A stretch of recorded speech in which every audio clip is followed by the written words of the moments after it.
Hi everyone, this is Veronica. आज का topic हमारा डिस्कशन का है बिहार फ्लड रिलीफ को लेकर कि क्या बिहार सरकार सफल नहीं हो पाई है लोगों को रिलीफ पहुंचाने में, राहत की जो सर्विसेज हैं वो पहुंचाने में फ्लड के दौरान। इसको डिटेल में हम डिस्कस करेंगे। आपकी कोई भी क्वेरी हो आप मुझसे कनेक्ट कर सकते हैं सोशल मीडिया पे, because I feel together we can make a huge difference. चाहे फेसबुक पे, इंस्टाग्राम पे या टेलीग्राम पे। पीडीएफ जो है वो आपको सिर्फ और सिर्फ मेरे टेलीग्राम चैनल पे ही मिलेगा। और 31 अगस्त जो है वो जन्माष्टमी सेल का लास्ट डे है। सेल का लास्ट डे है, याद रखिए।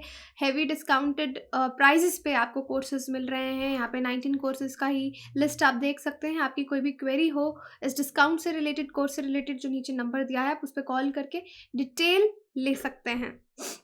बाकी हम बिहार फ्लड्स की बात करेंगे तो बिहार स्टेट एग्ज़ाम के कोर्सेज भी अवेलेबल हैं। Bihar PSC, judiciary, SSC, GK, TET, SI, ये कोर्सेज स्मार्ट कोर्सेज हैं। इनके बारे में भी आप जानकारी ले सकते हैं।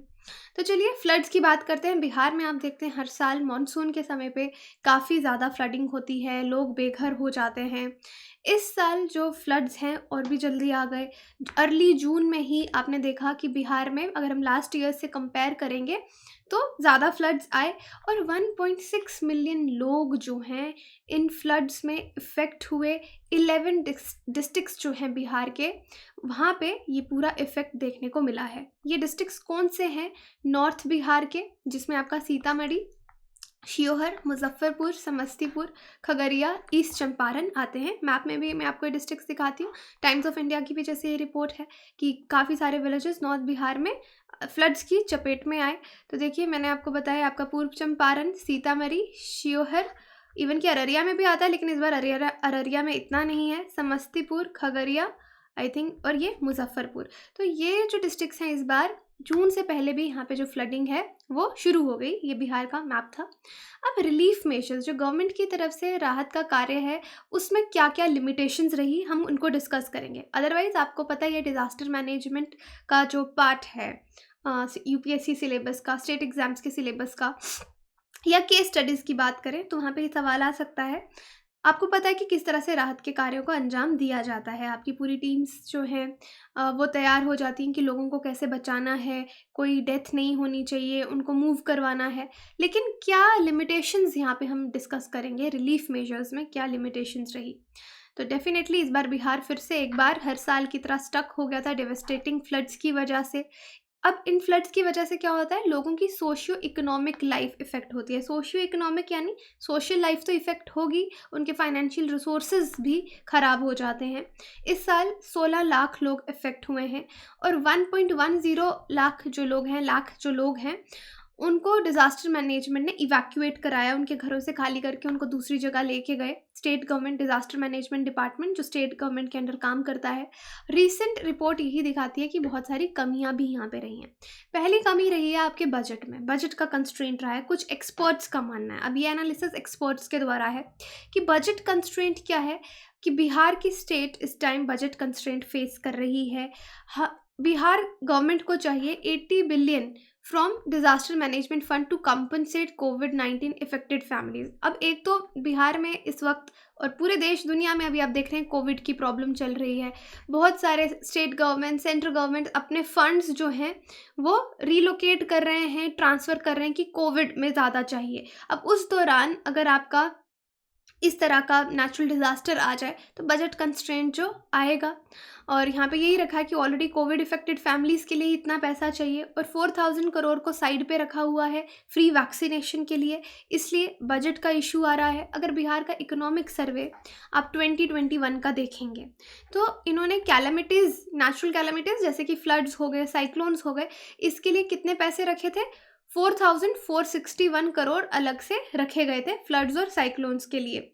और जो सप्लीमेंट्री बजट था जो 26 जुलाई को इस साल रिलीज़ हुआ है, उसमें इन्होंने 600 करोड़ रिलीफ मेजर्स के लिए रखे। लेकिन ये पैसा भी इनसफिशिएंट लग रहा है बिहार की जो हालात हैं उनको देखते हुए। ये पहला प्रॉब्लम है, बजट कंस्ट्रेंट। दूसरा प्रॉब्लम है लैक ऑफ डेटा। डेटा बहुत इंपॉर्टेंट है कि आपको पता होना चाहिए कि किस डिस्ट्रिक्ट में कितना नुकसान हो रहा है, कितना पैसा चाहिए। अगर आपके पास डेटा नहीं होगा तो आप अच्छे से अपनी एडमिनिस्ट्रेशन को, जो आपकी अथॉरिटी है, उसको इम्प्लीमेंट नहीं कर पाएंगे। डेटा प्राइमरी रिक्वायरमेंट है अगर आपको रिलीफ देना है, राहत के जो भी सर्विसेज हैं लोगों तक पहुंचानी है, और डेटा में ट्रांसपेरेंसी होनी चाहिए।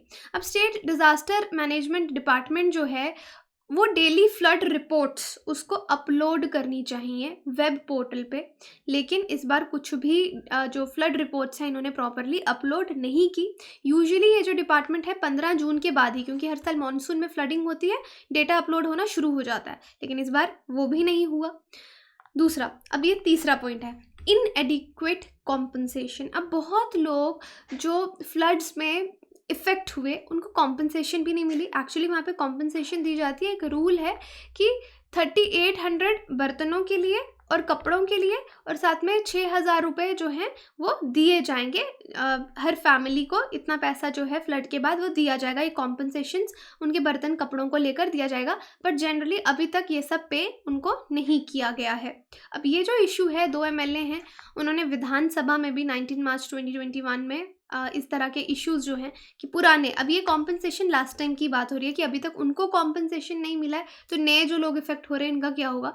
तो इसको जो है आपके विधानसभा में ये मैटर जो है वो उठाया गया, और 11,850 फ्लड विक्टिम्स हैं सारण डिस्ट्रिक्ट के, 10,866 विक्टिम्स हैं आलमनगर के, चौसा तहसील ऑफ माधीपुरा डिस्ट्रिक्ट। इनको लास्ट ईयर का कॉम्पनसेशन जो है ये 6000 हर फैमिली को जो मिलना है ये नहीं दिया गया है, और ये मुद्दा उछाला भी गया है। अब सेंटर की तरफ से अगर किसी स्टेट के पास बजट का प्रॉब्लम आ जाता है तो मदद कहाँ से मांगेंगे? सेंटर से कि प्लीज़ हमारी हेल्प कीजिए। तो यहाँ पे सेंटर की तरफ से भी कोई मदद नहीं मिली है। चीफ मिनिस्टर जो बिहार के हैं नीतीश कुमार, उन्होंने 33 बिलियन यानी 3,328 करोड़ जो है सेंटर से 2020 में डिमांड किया था। लास्ट बाद में इसको 36 बिलियन रिवाइज करके कर दिया गया कि हमको फ्लड से डील करने के लिए इतने पैसे जो हैं वो चाहिए। लेकिन 5 महीने के बाद सेंटर ने ग्रांट तो दिया, पैसा तो दिया फरवरी में, लेकिन कितना दिया? मांगा 36 बिलियन, लेकिन दिया गया सिर्फ 12 बिलियन बिहार को। तो ये पैसा सफिशिएंट नहीं है। अब यहाँ पे पिक्चर में ही देखिए बिहार की फ्लडिंग से क्या हालत हो जाती है। उसके बाद नेक्स्ट पॉइंट है रिलीफ कैंप में आपके जितने रिलीफ कैंप्स लगने चाहिए उतने नहीं लगे बिहार में। Officials open community kitchen survivors के लिए लगाते हैं, तो ये सब फ्लड रिलीफ कैंप्स इस बार कमी थी उनमें, जितने होने चाहिए थे नहीं थे। Setting up relief camps require more funds. तो फंड्स जो पैसा मांग रहे हैं वो कहाँ पे चाहिए? इसी तरह के कैंप्स लगाने के लिए चाहिए, लेकिन अगर पैसा नहीं आएगा तो कैंप्स कम लगेंगे, लोगों को जितना बेनिफिट मिलना है वो नहीं मिलेगा, तो अल्टीमेटली रिलीफ कैंप्स आपके कम लगे। तो ये हमने अभी तक बात की बिहार के फ्लड्स में कहाँ जो राहत के कार्य थे वहाँ पे कहाँ कमी रह गई। पॉइंट्स में आप इसको बुलेट पॉइंट्स में नोट्स बना सकते हैं। अब बिहार के फ्लड्स की अगर हम बात करें तो बिहार एक ऐसी स्टेट है जो बहुत ज़्यादा यहाँ पे परेशानी रहती है फ्लड्स को लेकर, ये कैलेमिटी लोग फेस करते हैं। जो जोग्राफिकल एरिया है 73.63% नॉर्थ बिहार का, वो माना जाता है प्रोन टू फ्लड है कि यहाँ पे फ्लड आएंगे। यानी 38 डिस्ट्रिक्ट्स में से आपके 28 डिस्ट्रिक्ट्स में फ्लडिंग होती है, और इसमें से 15 डिस्ट्रिक्ट ऐसे हैं जो बुरी तरह फ्लड से प्रॉब्लम वहाँ पे रहती है। वहाँ पे प्रॉपर्टी का, क्योंकि अगर बाढ़ आएगी प्रॉपर्टी का लॉस होगा, जान जाएगी, लोगों का जो लाइफ स्टॉक है उसको बचाएंगे, अपनी जान बचाएंगे, फार्म लैंड्स, इंफ्रास्ट्रक्चर, सब चीज़ों का नुकसान होता है। और यहाँ पे देखिए जो बिहार में फ्लड्स आते हैं उनको 4 कैटेगरीज में बांटा गया है। पहले आगे class 1, class 2, class 3, class 4। Class 1 floods हो गए फ्लैश फ्लड्स, कि जो 8 घंटा में आपको पता चलेगा कि शॉर्ट टर्म में आ जाएंगे। और ये क्यों आएंगे? क्योंकि बिहार का नेबरिंग कंट्री कौन सी है, हाइट पे है? नेपाल। नेपाल में अगर बारिश हो गई तो पानी कहाँ जाएगा? बिहार में आएगा। तो ये प्रॉब्लम है, और इससे फ्लैश फ्लड्स आते हैं। लेकिन फ्लैश फ्लड्स में क्या होता है, जितनी जल्दी ये बाढ़ आती है उतनी जल्दी पानी खत्म भी हो जाता है। उसके बाद आपके रिवर फ्लड्स हैं। अब बिहार में बहुत सारी नदियाँ बहती हैं। कमेंट सेक्शन में बताइए कौन कौन सी, आगे मैं आपको मैप दिखाऊंगी। और रिवर में अगर बाढ़ आती है तो एटलीस्ट 24 घंटे का टाइम होता है, और 24 घंटे, 1 हफ्ते से ज़्यादा लगता है पानी को वापस ख़त्म होते हुए। क्लास 3 में ड्रेनेज कंजेशन, अगर कोई रिवर है वहाँ पे प्रॉपर ड्रेनेज नहीं है कि पानी कहाँ जाएगा, तो 24 घंटे लगते हैं इस तरह के मानसून सीज़न में इस तरह की बाढ़ आने में, और ये 3 महीने से भी ज़्यादा ये पानी टिका रहता है, कहीं जाता नहीं है। और class 4 permanent water logged in, कि परमानेंट जो आपका पानी है वो एक जगह रुक जाता है। तो मैंने आपसे पूछा कौन कौन सी नदियां हैं, तो पहले तो ये देखिए फ्लड जोन्स इन बिहार, कि ये देखिए अभी जैसे सीतामढ़ी में आई है, पूरब चंपारण में बाढ़, मुजफ्फरपुर में बाढ़, समस्तीपुर में बाढ़। उसके बाद फिलहाल ये वाले एरियाज़ हैं जहाँ पे बहुत ज़्यादा बाढ़ आई है। तो ये पूरा आपको जोन यहाँ पे क्लियरली दिख रहा होगा कि बिहार में कौन कौन सी जगह बाढ़ से परेशान रहते हैं लोग। अररिया डिस्ट्रिक्ट में, पूर्णिया में, यहाँ पे देखिए ये वाला जो पार्ट है यहाँ पे बाढ़। अब कोसी रिवर के बारे में बात करेंगे। कोसी रिवर की वजह से इसको बिहार का सौरो भी कहा जाता है, बिहार सौरो।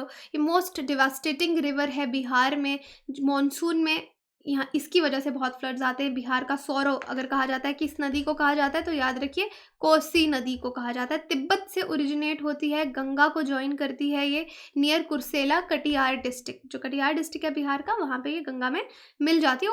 ओवरऑल लेंथ इसकी आप देखेंगे तो 724 किलोमीटर है। ये टॉपिक बिहार पीएससी के लिए, इनफैक्ट यूपीएससी और बाकी स्टेट पीएससी के लिए भी बहुत इंपॉर्टेंट है, रिवर सिस्टम जब आप बात करते हैं। 2008 में भी कोसी में बहुत ज़्यादा फ्लड्स आए थे, 3 मिलियन लोग इसमें इफ़ेक्ट हुए थे जिनको अपने घर छोड़ने पड़े थे। उनकी जो पूरी पैडी की फसलें हैं, 3,50,000 एकड़ लैंड ख़राब हो गया था। 18,000 एकड़ लैंड मेज़ का, मक्की का, वो ख़राब हो गया था। बाकी क्रॉप्स को फ़र्क पड़ा था। अराउंड 5 लाख फार्मर्स का नुकसान यहाँ पे हुआ था।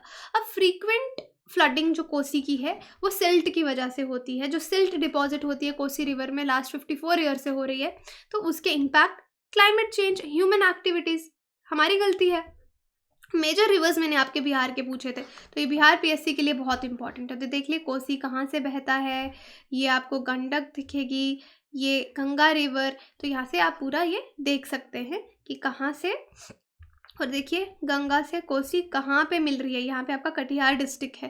तो आपको पूरा मैप आपकी नज़रों में बसा होना चाहिए। अब फ्लड्स के रीज़न क्या है, बिहार में क्यों इतनी फ्लडिंग होती है। सबसे पहले उसका ज्योग्राफिक लोकेशन, कि जहाँ पे उसका लोकेशन है वो हम चेंज नहीं कर सकते। अब जहाँ बिहार है, बिहार को उठा के कहीं और नहीं रख सकते। तो बिहार का टोपोग्राफी, पेरेनियल और नॉन पेरेनियल रिवर्स, बहुत सारे रिवर्स यहाँ से गुजरते हैं। कुछ रिवर्स आपके नेपाल से ओरिजिनेट होते हैं, और जो नेपाल से रिवर्स आते हैं उनमें बहुत ज़्यादा सेडिमेंट लोड होता है जो कि प्लेन्स में बिहार के आके डिपॉजिट हो जाता है। अब ये जो सेडिमेंट लोड है ये मेजर कॉज है फ्लडिंग का। उसके बाद फॉल्टी एम्बैंकमेंट। अब ये टोपोग्राफी बिहार की देखते हुए गवर्नमेंट ने बहुत ज़्यादा एम्बैंकमेंट्स जो हैं वो बनवाई, लेकिन ये एम्बैंकमेंट्स किसी काम की नहीं है, फॉल्टी हैं, और इनके फेलियर की वजह से हमेशा फ्लड आता है। तो यहाँ पे फॉल्टी एम्बैंकमेंट्स मतलब प्रॉपरली नहीं बनाई गई हैं। उसके बाद ह्यूमन रीजंस, डिफॉरेस्टेशन, पेड़ पे पेड़ ह्यूमंस काटे जा रहे हैं, ह्यूमन सेटलमेंट्स हो रही हैं कैचमेंट एरियाज़ में भी। तो ऐसा करेंगे तो फ्लड्स तो आएंगे ही। अब 2016 में जो बिहार फ्लड्स आए थे तो कहा गया था हैवी बनाना प्लांटेशन जो है हुई है बिटवीन पटना, रिवर बैंक जो पटना का है, एंड भगलपुर। वो मेन रीज़न था कि गंगा में फ्लडिंग हुई थी बनाना प्लांटेशन की वजह से। ओके, तो ये रीजंस हैं बिहार में फ्लड्स आने के।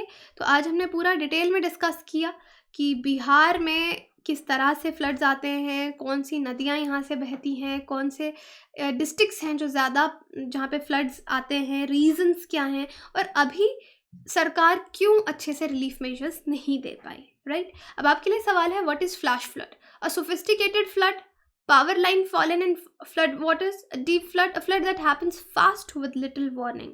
तो बताइए इसका कमेंट सेक्शन में क्या आंसर है। नहीं मालूम तो आप टेलीग्राम जो है मेरा चैनल, वहाँ पे आप क्विज जो है इसका अटेंड कर सकते हैं, आपको आंसर वहाँ पे बताया जाएगा। बाकी लास्ट डे है सेल की, फिर से मैं आपको रिमाइंड करा दूँ, साइट विजिट कर सकते हैं, जो नंबर दिया उस पर कॉल करके आप डायरेक्टली भी पूछ सकते हैं। Thank you so much.